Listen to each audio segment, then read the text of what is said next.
En cours, vous faites bien. Monsieur Jean-François Akwasi est avec nous. Il est assistant en communication à l'ONG Grandesécoles.net et le thème d'aujourd'hui, c'est autorité et discipline à l'école. Et juste avant cette page de publicité, il nous expliquait que la familiarité engendre le mépris et que pendant longtemps on a jeté la pierre aux élèves qui étaient indisciplinés. Maintenant, il faut attirer l'attention sur le personnel enseignant qui se permet certaines familiarités, les SMS, demander de l'argent, s'asseoir, prendre un pot après les cours avec les élèves, ce qui engendre le mépris.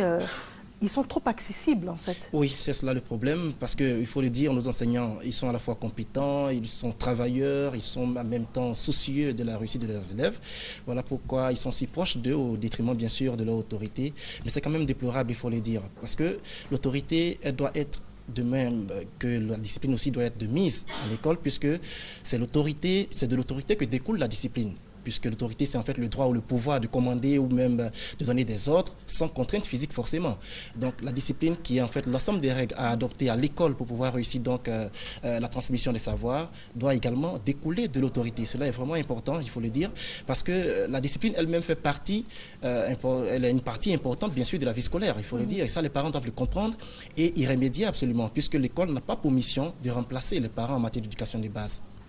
Et lorsque l'enfant se trouve à l'école, en matière de discipline bien sûr, il faut noter que lorsqu'il est un élève discipliné, donc qui se soumet aux différentes règles, eh bien il est beaucoup plus disposé à entendre ou à écouter les différentes valeurs qui sont transmises bien sûr par l'éducation ou donc par les éducateurs, les enseignants et même le personnel éducatif à l'école tout simplement.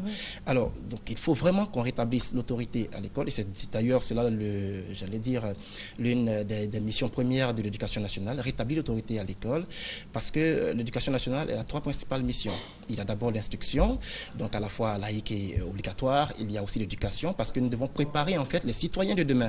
Donc il faut pouvoir leur inculquer une certaine éducation et bien évidemment il faut leur préparer une porte de sortie. Mais pour tout ceci, il faut forcément qu'il y ait une discipline. Or sans autorité, il n'y a absolument pas de discipline à l'école. La discipline d'ailleurs qui est en fait, j'allais dire, le précurseur même de la transmission des savoirs à l'école. Quand vous parlez de discipline à l'école, qu'est-ce qu'il faut changer? Quelle est la mutation qui doit s'opérer actuellement? D'abord, au niveau de l'éducation fournie à nos enfants à la maison, il faut bien sûr qu'on leur inculque une certaine discipline, qu'on leur inculque également le respect. Parce que même le respect des aînés, il faut le dire, c'est une valeur qui est foulée aux pieds à l'heure actuelle par notre jeunesse.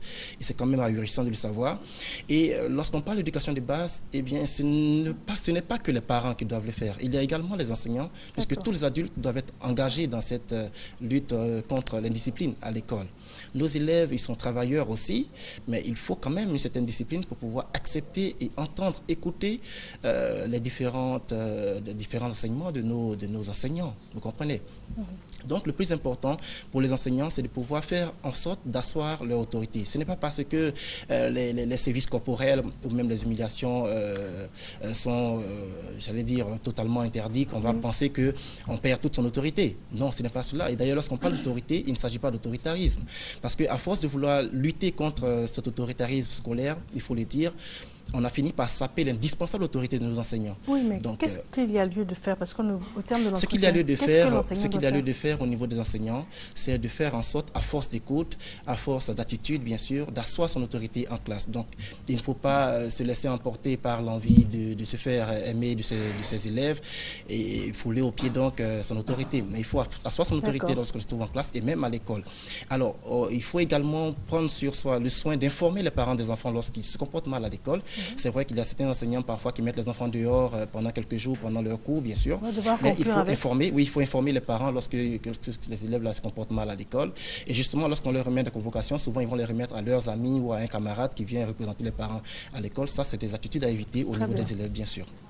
Vous souhaitez donner un téléphone? Alors, nous sommes au 22 01 47 46 et le mobile 77 39 49 59. Très bien, je vous remercie. Je vous en prie.